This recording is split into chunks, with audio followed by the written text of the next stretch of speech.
Imagine this. It's early morning and you desperately need coffee. You head to your favorite cafe ready to pay. But wait, they only accept chickens as payment. Sounds strange, right? That's because we live in a world with money. Money makes trading things so much easier. Without money, we'd have to barter for everything. This was how people did business for centuries. But bartering has some serious drawbacks. It can be incredibly inefficient.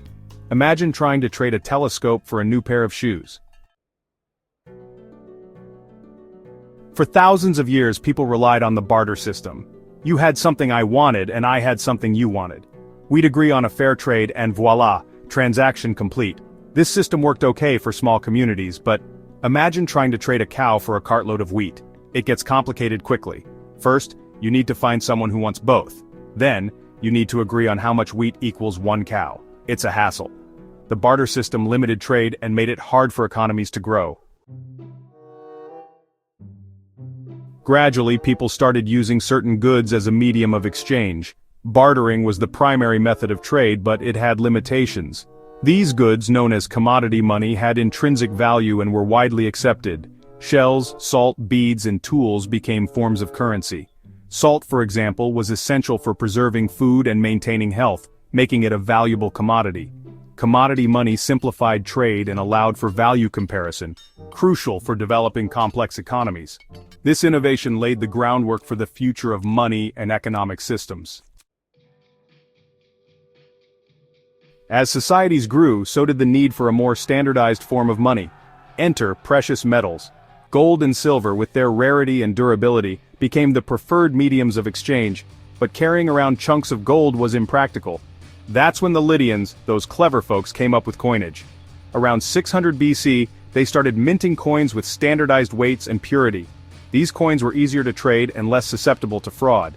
The invention of coinage was revolutionary. It paved the way for more sophisticated economic systems. Section 5. The Paper Trail. A promise to pay. Fast forward to the 7th century AD, and we see the emergence of paper money in China. This was a groundbreaking development in the history of finance and trade.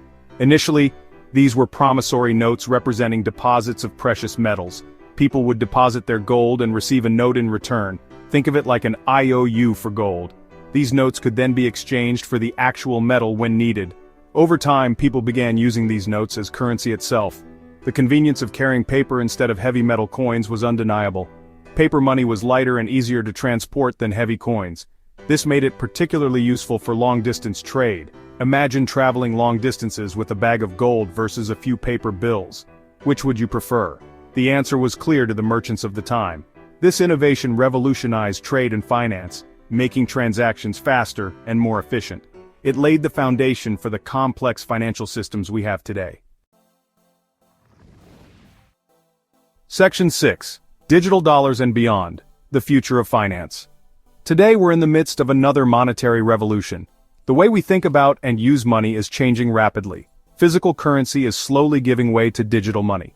We use credit cards, online payments, and mobile wallets more than ever before. And even cryptocurrencies like Bitcoin and Ethereum are becoming mainstream. These digital forms of money offer speed, convenience, and global reach. Transactions that once took days now happen in seconds, but they also present new challenges.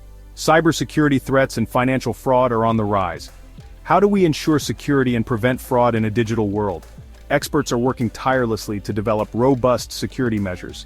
How do we regulate these new forms of currency? Governments and regulatory bodies are constantly updating policies to keep up.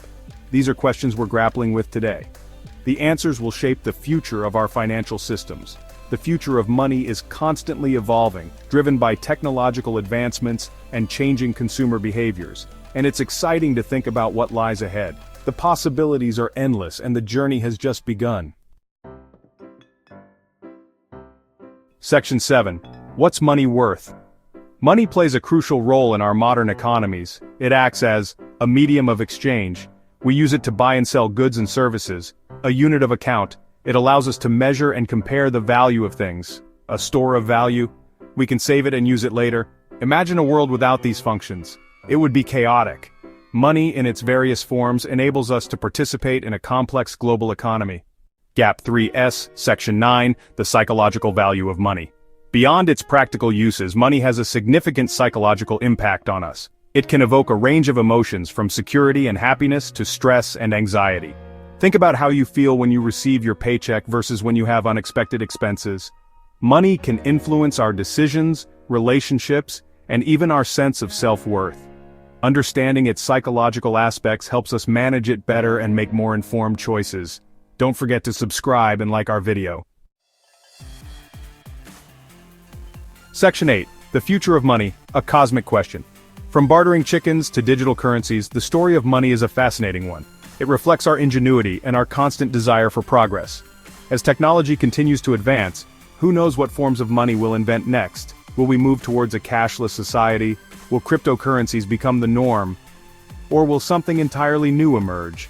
The future of money is a mystery, and it's one I'm excited to see unfold. It makes you think, doesn't it?